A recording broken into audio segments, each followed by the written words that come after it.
If you're anything like us, you probably feel it too. That digital exhaustion, constantly scrolling through just noise, global social media, endless politics, ads everywhere, algorithms that seem, well, designed to pull you away from real connection, especially local stuff. You're not just looking for another app, are you? You're probably longing for digital tools that actually help your community, not just some tech giant's bottom line somewhere far away. That feeling, that frustration. Yeah. That's exactly why we wanted to do this deep dive today. We're trying to cut through all that global overload and look at something really tangible, genuine, functional, hyper-local digital sovereignty. Okay. We're not just talking about owning data, though that's part of it. It's about owning the actual digital infrastructure, the tools you need to drive real measurable outcomes right there in your own town or city. Right, owning the pipes, not just the water flowing through them. Okay, so let's make this concrete. We've got a fantastic real-world case study. We're focusing on two really different Italian communes. That's the Italian word for a municipality, basically a town or local council area. That's right, Cava and Montesilente. And these two places, they basically said no thanks to relying on the big external platforms. Instead, they use this really interesting framework called Web4.community. It's customizable, it's modular, and they used it to build their own private sovereign digital networks. They named them Cava Connect and Montesilente. What's so fascinating, I think, is how different their problems were. Cava d'Oro, a booming coastal tourist town, super busy for a few months then, economic collapse for the rest of the year, just dead. Right. Montesilente. Yeah. Completely different. An aging remote hill town, facing population decline, social networks kind of falling apart, just isolation. Wow, yeah, opposite ends of the spectrum. Exactly. But the core solution they landed on, it was identical. They each built a private social network using the Web4.community architecture. And that specific choice, building it with Web4.community, that's what let them tailor everything, customize their digital space, and really take back control. Okay, so here's the big question for you listening. How did this specific approach, using a customizable private platform built with the Web4.community framework, allow them to do things that are, well, completely impossible on Facebook or Instagram or any of the big guys? Yeah, things like creating their own local utility tokens that you can't trade outside the town, or setting up mandatory identity checks for joining mutual aid groups, stuff global platforms just won't or can't support. So that's our journey today. We're going to explore how both these towns, the tourist hotspot and the quiet hill town, use the same powerful Web4.community framework to build absolutely essential infrastructure, turning a communication tool into something mission critical. Okay, let's start by digging into why they felt this was so necessary. What was the critical need driving them towards this, well, pretty radical step? We're talking about this dual challenge that so many local governments face, right? Digital fragmentation, information scattered everywhere, and this kind of slow erosion of local civic life because everyone's just hooked into the global platforms. That dependency, it's really corrosive. I mean, think about it. When your local council relies on, say, Facebook for critical announcements or emergency alerts even, they're essentially playing by Facebook's rules. Right. They're subject to its algorithms, which they don't control, its terms of service, which can change, and crucially, its data extraction model. The platform benefits more than the town does, often. And the source material we looked at really hammers home why these standard platforms just fail at the local level. Let's break that down. First big point. The architecture itself, it's fixed. Fixed infrastructure. You can't just bolt on the specific features a small town might desperately need. Imagine the Cava d'Oro council saying, okay, we need an e-commerce section, but strictly zero commission. And maybe it needs to securely link to our resident ID system for verification. Yeah, you can't do that on a global platform. They're not going to build that custom module for one little town in Italy or anywhere else for that matter. Their model is scale. Uniformity. Which leads straight to the economic problem. Barrier number 2, those mandatory commissions. Especially with things like booking sites, online travel agencies, e-commerce aggregators. Oh yeah, they all take a cut, sometimes a really big cut. And it's not just a small fee, is it? It acts like this constant siphon, just sucking value, actual money out of the local economy and sending it off to, Silicon Valley or wherever. Exactly. A local hotel takes a booking, a local restaurant gets an order, but boom, 15, 20, sometimes 30% of that money instantly leaves town. It never circulates locally. And the third point, maybe the most fundamental, their whole design philosophy is global. It's about maximizing engagement and reach across the world. Which actively prevents the kinds of things these Italian towns needed. Cava wanted a closed-loop economic system, like their Nautilus Coin, only usable locally. Montesilente needed a secure, vetted network for mutual aid built on trust. Global platforms are built for open, wide, often anonymous interaction. Right. Local resilience often needs the opposite. Controlled, specific systems where you know who you're dealing with, high trust. And this is precisely why the source material stresses that the Web4.community framework wasn't just an option. It was really the only viable architectural path for them. Okay, unpack that a bit more. It's not just an app you download. No, not at all. Think of Web4.community as more like a toolkit. Yeah. Or maybe an operating system for building your own private, sovereign social network instance. The key is the municipality itself. The commune owns the infrastructure, they own the code base they deploy, and critically, they own and govern all the resulting data. It stays local. I want to pause on that Web4 bit for a second. Okay. How does the actual structure, the architecture of a network built with Web4.community, how does that fundamentally differ from, the Web 2.0 apps we use every day, like Facebook or Twitter? That's a really important question because it gets to the heart of the control issue.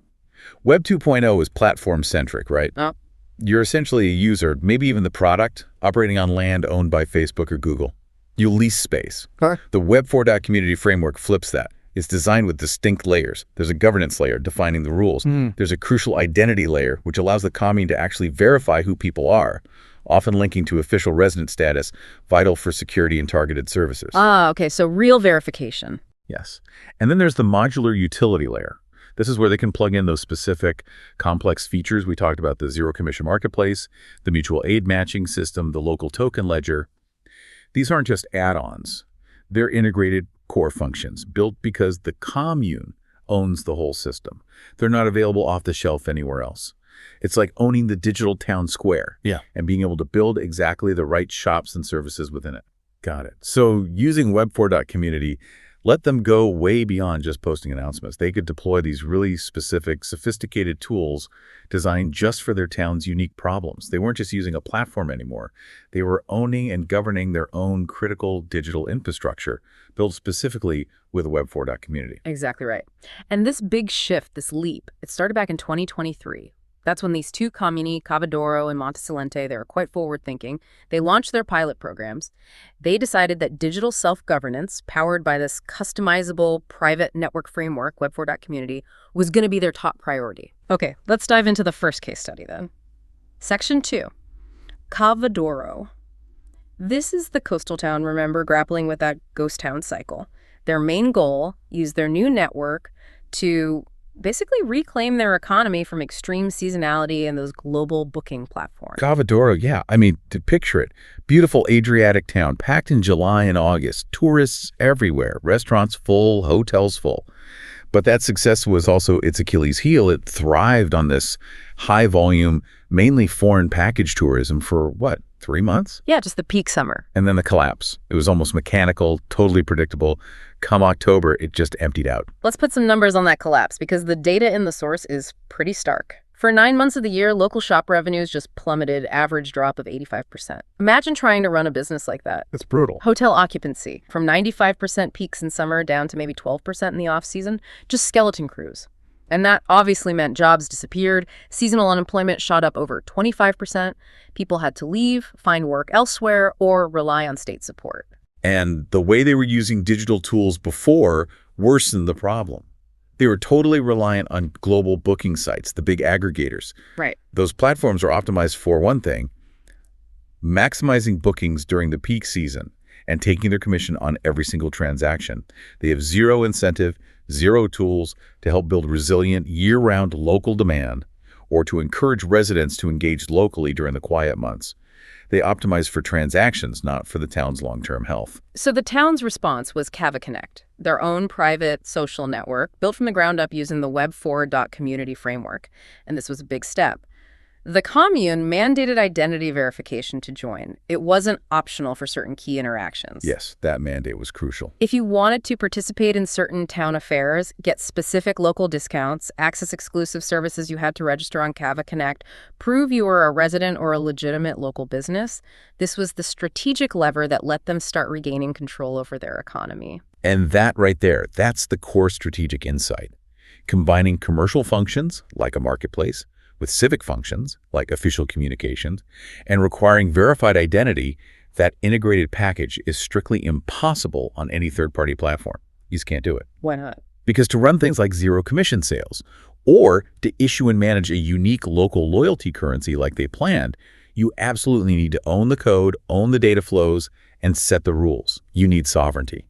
And that's precisely what building their private network with Web4.community gave them. Okay, let's get into the specific features they built using that Web4.community foundation. This is where you see how they turn that seasonality problem into, well, almost an asset. First up, the integrated local marketplace. Right. This was a dedicated e-commerce module inside Cava Connect. Key features: entirely zero commission for registered local businesses, exclusive access for verified Cava Connect members initially. Zero commission that immediately tackles the value leakage problem we talked about. Instantly. Businesses could now afford to offer, say, a small year-round discount just for verified residents, encouraging local spending even in quiet times. But the real game changer was enabling businesses to pre-sell off-season services. Ah, okay. Like what kind of things? Think discounted winter spa packages at the hotels, bundled annual maintenance deals from local plumbers or electricians, exclusive wine tasting tours at local vineyards during the shoulder season. Things people could buy in, say, September for use in November or February. So generating guaranteed income when the town was usually dead quiet. Right. Creating cash flow when they needed it most. Precisely. And the impact was immediate and massive. The figures show that in the very first year of operation, this pre-sale function generated $1.5 million in guaranteed off-season revenue. Wow, $1.5 million in the first year. And on top of that, just by avoiding the typical 15 to 30% fees charged by global platforms, the source estimated that Cava businesses collectively saved around $450,000 in commissions over the first 2 years. $450,000 that stayed right there circulating in Cava. Every single cent of it. That's a huge injection of capital staying local. That $450K is a big number. But I wonder, how did they get residents on board initially? You know, people are used to the big, easy global apps. Was it just town pressure, or did Cava Connect really offer something compelling? It seems like it was a mix, but heavily weighted towards the benefits. Yes, they tied it to certain municipal services, booking a tennis court, getting a resident parking permit discount. Things like that required Cava Connect. But the real magnet, the feature that created buzz, was the Nautilus Coin. Ah, yes, the Nautilus Coin. Let's talk about that. This was their local loyalty token. Right. And crucially, it was a non-transferable utility token. Let's be really clear. This wasn't Bitcoin. It wasn't a speculative cryptocurrency you could trade on an exchange. Okay, non-transferable, meaning you couldn't cash it out for euros and spend it somewhere else. Exactly. It was designed purely as an internal digital ledger entry within the Cava Connect system, which again was built using Web4.community's capabilities. You earned Nautilus coins through specific actions. Like what? How did you earn them? Through civic engagement. Attending a town hall meeting, actually showing up and participating in an organized beach cleanup, maybe submitting verified reviews of local businesses on the Cava Connect platform. Actions that benefited the community directly. Oh, okay, I see. It rewards being a good citizen. Yes, and this created that perfect closed economic loop, something only possible because they control their own Web4.community-based private network. You earn the coin through citizenship, and you could only spend it, redeem it, for discounts or specific services at participating local businesses within Cava Connect. So it incentivized both civic participation and local spending, kept the value circulating right there. Kept the velocity high and strictly local. The numbers on this are also impressive. During the critical shoulder seasons, those months just before and after the main tourist peak transaction volume using the Nautilus Coin, hit 35,000 transactions per month. 35,000 transactions a month just using this local coin. Yes, representing over $250,000 in localized value exchange each month during those periods, money that simply wouldn't have been spent locally or earned through civic action in the old system. That's incredible. Okay, there's another key feature mentioned, the Experience Paddock, specifically the Botanico program. What was that about? This is another brilliant move. Again, only feasible because they own their private network built with Web4.community. It was about shifting Cavadoro's image away from just generic, anonymous mass tourism towards something more sustainable, authentic, and hyper-local. Right. The example used was learn to forage wild herbs with Nana Elena. Exactly. Think about Nana Elena. Maybe before, she sold a few crafts in the summer market stall. Now through Cava Connect, she can become a verified, authenticated micro-entrepreneur, offering a unique cultural experience directly to visitors or even other residents. So it distributed the tourism income, moved it beyond just the big hotels and restaurants on the main drag. Precisely. It pushed money into the hands of individual residents, often those with traditional skills or knowledge. The program saw over 120 unique micro-experiences created by 85 different local residents. It wasn't just about economics. It was about valuing and monetizing the town's specific cultural capital, making tourism richer and more distributed. Okay, let's pull back and look at the overall results after 24 months, because this is where you see the real proof that this strategy, enabled by their private Web4.community network, actually worked. The results are quite staggering. First, adoption. 92% of all permanent residents aged 16 and over registered on Cava Connect within just 12 months. That's huge buy-in. It means the network reached critical mass and could actually function as intended for civic life, too. And the big one, did it fix the ghost town cycle? It made a massive dent. Overall commerce during those crucial off-season months, October through April, increased by 38%. 38%. That's transformative. It absolutely is. That newfound stability directly led to the creation of 45 new permanent year-round jobs in areas like support services for the platform, logistics for the marketplace, and managing these new local experiences. And good for the town's finances too, presumably. Absolutely. The commune itself reported a 15% increase in annual municipal tax receipts. 15%, directly linked to this new, sustained year-round economic activity. Cava Douro's transformation, powered by Cava Connect built on Web4.community, is now genuinely seen as a national model in Italy.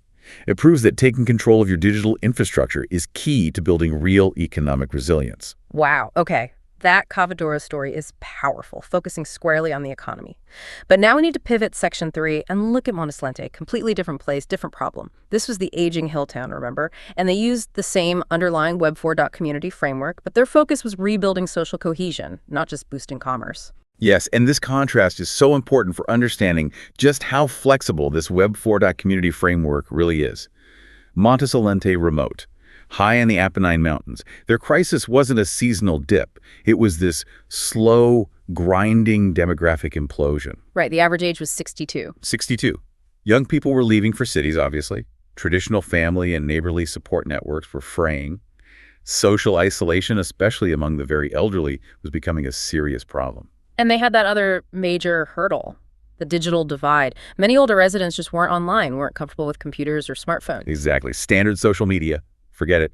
The complex interfaces, the ads, the worries about scams, or just the general negativity, it felt completely alien, even unsafe, to a large portion of that older demographic. So their solution, built using the Web4.community framework, was Montes Vita, which means life of Montes. And the design philosophy was totally different from Cava Connect. They aimed for simplicity, warmth, connection. Digital warmth. I like that phrase. It was explicitly designed for intergenerational connection and community resilience, prioritizing ease of use and trust above all else. And here we hit that trust issue again. Just like Cava Douro needed control for its economy, Montesilente needed trust for its social fabric.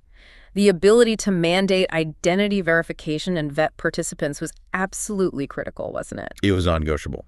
If you're building a system for people to request help, can someone pick up my groceries? Or I need a ride to the doctor, you absolutely have to know who is asking and who is offering help, especially when vulnerable elderly residents are involved. Right. You can't have anonymous accounts offering rides to seniors. No way.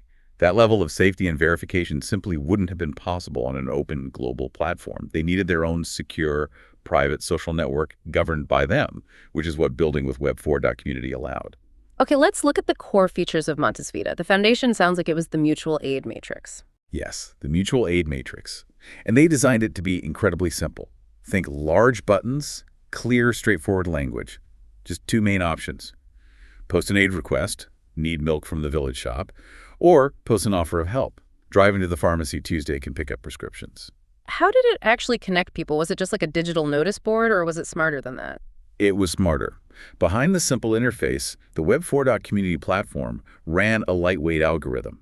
It wasn't overly complex, but it matched requests based on things like the physical proximity between the person asking and potential volunteers nearby. It also apparently factored in a sort of reciprocity score, how much someone had helped others previously. Interesting. So it kind of formalized and scaled up that traditional, neighborly helping out system. Exactly. It made it more visible, more efficient, and more transparent. And it clearly met a need. At its peak, the matrix was facilitating over 600 fulfilled aid requests every month. That's 600 instances of connection, reinforcing social bonds that were otherwise weakening. And this wasn't just about convenience, was it? It proved vital in an actual emergency. Yes. The source highlights a specific incident, a localized snowstorm, that basically cut off some of the higher, more remote hamlets for a couple of days. Okay. Because Montesilente and the mutual aid matrix were already established, already trusted, and already had verified volunteers mapped out, they could use it for rapid coordination, checking on isolated, vulnerable residents, maybe someone needing medicine or fuel for heating. The system reduced the response time for those critical welfare checks by 60%. 60% faster response in an emergency. That's not just a nice to have, that's potentially life-saving. That's critical infrastructure. Absolutely. That is the definition of it.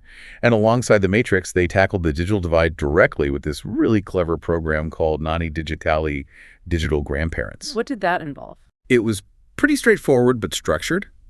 Digitally savvy young people from the town volunteered to provide regular in-person training sessions for seniors. Crucially, the training focused specifically on how to use the essential features of Montesilente, the platform built with Web4.community. So not trying to teach them everything about the internet, just how to use their own community's essential tool. Exactly. How to use the aid matrix, how to participate in the polls, how to view community announcements. Practical skills for local digital life. And the impact was significant for an aging population. Digital illiteracy among residents over 65 dropped by 35% in just 18 months. 35% reduction. That's huge for civic inclusion, making sure the older generation wasn't left behind as the town digitized. It was foundational. And they used their private Web4.community instance for something else really interesting too, the Custody of Tradition Archive. Okay, what was that? It was basically a dedicated space within Montesilente, a multimedia repository. Older residents were encouraged and helped to upload content preserving local culture, videos of traditional dances or festivals, audio recordings of the unique local dialect, scans of old family recipes, oral histories. A living archive. Exactly. And here's the intergenerational link. The town's youth were actively involved in indexing, tagging, and organizing all this uploaded content. Ah, smart. Gives the kids a stake in it, too. Totally. It became this dynamic, shared cultural asset. The sources say over 4,000 distinct pieces of local heritage got digitized and archived this way. And it wasn't just sitting there. It started feeding into local school projects, boosting cultural pride, and even providing content for niche cultural tourism efforts. Very clever. And on the governance side, they had civic pulse polls. Yes, another module enabled by their Web4.community setup, a secure, built-in polling tool. It allowed the town administration to quickly get feedback from verified residents on relatively minor local issues. Things like, preferred times for street cleaning, or opinions on new playground equipment, or priorities for small road repairs. Stuff that normally gets bogged down in bureaucracy or just doesn't get asked. Right. By making it super simple and secure through the verified Montesilente network, citizen participation in these kinds of small-scale governance decisions increased fivefold. 5 times. Wow. It apparently saved the administration a lot of time arguing or guessing and made people feel like the council was actually listening on the day-to-day stuff. More responsive, more hyper-local democracy in action. Okay, so looking at Montesilente's results after 24 months, what were the key outcomes? Well, first, the Social Isolation Index, which is a recognized public health metric, actually decreased by 15% in the town. That's a measurable improvement in well-being. 15% reduction in isolation, that's significant. It really is. And the other result, while the number seems small, is potentially huge for a town fighting demographic decline. They saw a 5% increase in young adults, people aged 25 to 35, choosing to stay in or return to Montesilente. Just 5%, but that's reversing the trend. Exactly. It's a small signal, but a vital one. And the source material mentions that some of these young people explicitly cited the strong community support systems facilitated by Montesilente, the network built with Web4.community, as a factor in their decision. They saw a future there, supported by this digital yet deeply human infrastructure. So Montesilente really proves the case for social capital, for community resilience, for preserving culture. And again, it hinges on having that private, secure, community-owned social network built on that adaptable Web4.community foundation. It truly is critical infrastructure. Okay, so we've seen these two incredibly different stories, Cava Doro tackling economics, Montesilente rebuilding social bonds, but both succeeding thanks to the same underlying Web4 community architecture. This brings us neatly to Section 4, comparing them and thinking about the blueprint they offer. Yeah, the synthesis here is really powerful. Cava Doro went hard on the economic tools, the integrated e-commerce module, the identity verification linked to resident benefits, the Nautilus Coin.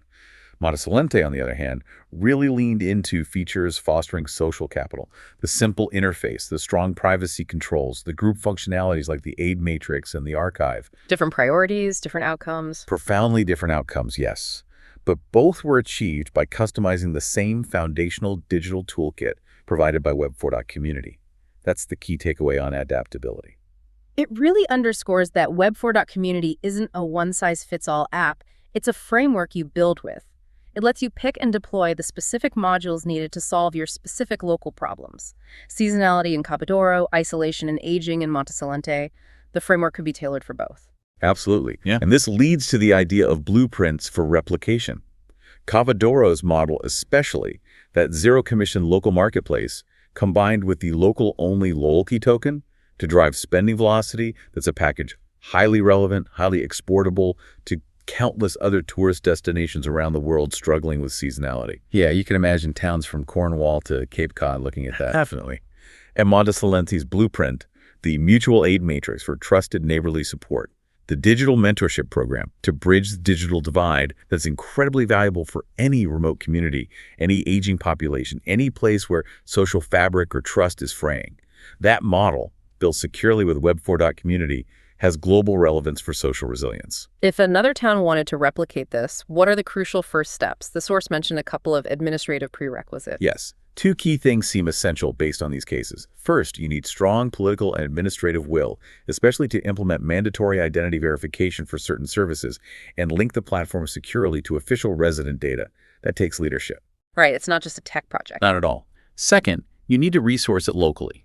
Not just IT support, but a small team, maybe part-time, initially dedicated to governing the platform, managing content policies, overseeing the local token system if you have one, handling disputes within the aid matrix. It's a shift from just using external digital tools to actively governing your own digital space. That requires local capacity building. Which brings us right back to the core idea, digital sovereignty, the ultimate payoff. Because these transformations we've discussed, whether economic in Cava Doro or social in Montesilente, they were fundamentally impossible without taking that first critical step of owning the digital infrastructure. And that ownership came from building their private networks with Web4 community. Exactly. You simply cannot ask a global corporation whose primary duty is to its shareholders to prioritize the unique, hyperlocal needs of one small town over its global business model. It won't happen. You have to own it yourself. We can really boil down their success to achieving those three core pillars of local digital sovereignty, right? I think so. Pillar 1, stop data leakage. All that incredibly valuable local data, who's buying what locally, who needs help, how people feel about town issues, it all stays within the community. It's governed by the commune, compliant with local, in this case, GDPR regulations.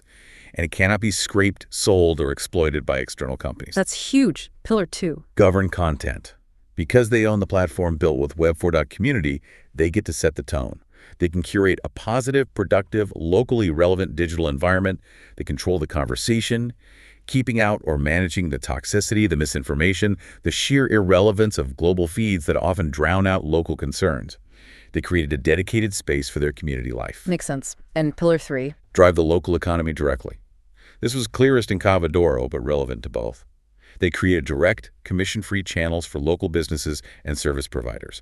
This actively counteracts the extractive models of the global aggregators. It ensures wealth generated locally has a better chance of staying local, and that engaging with the platform is an economic positive, not a cost. And the story doesn't end with them just fixing their own problems in isolation, does it? There's a final, really encouraging chapter. Yes, the symbiotic conclusion. Now that both Cava Connect and Montesilente are established and thriving on their respective Web4 community foundations, they've started collaborating.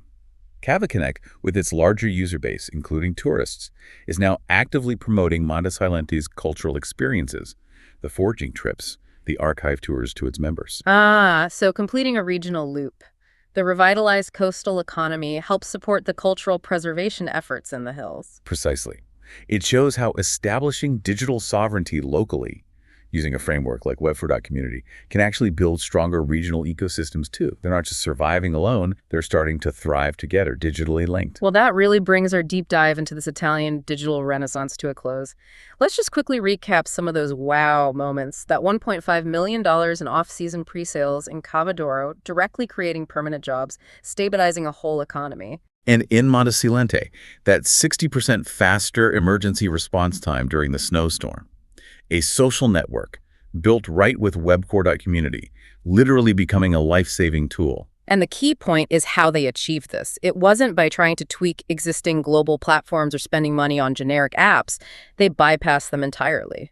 They chose the only architectural path that gave them the control they needed, the Web4.community framework, that allowed them to build and govern their own bespoke private social networks, enabling features like non-transferable tokens or verified aid systems that directly address their unique, critical local needs. So what Cava Connect and Montesilente demonstrate so clearly is that a private, community-owned social network isn't just some nice-to-have digital bulletin board. It's fundamental infrastructure. It's critical infrastructure for economic stability, yes, but also for social cohesion, for emergency resilience, and even for preserving unique cultural identities in the face of globalization. Which leaves us, and you, the listener, with a pretty provocative thought, doesn't it? I think it does. If things like commission-free local markets, non-transferable utility tokens that boost local spending, and secure, vetted mutual aid systems are proving essential for genuine community resilience, as these Italian examples strongly suggest they are, then what level of damaging digital dependency are most of our towns and cities just passively accepting today?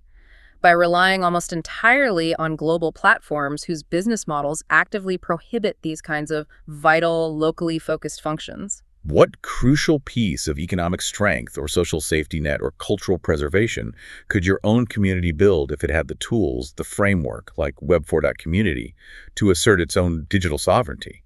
How much control, how much potential are we collectively leaving on the table? Something definitely worth thinking about, the leverage we might be giving away without even realizing it. Indeed. Well, thank you for joining us on this deep dive into the potential of hyper-local digital sovereignty. We hope it sparks some ideas. We'll see you next time.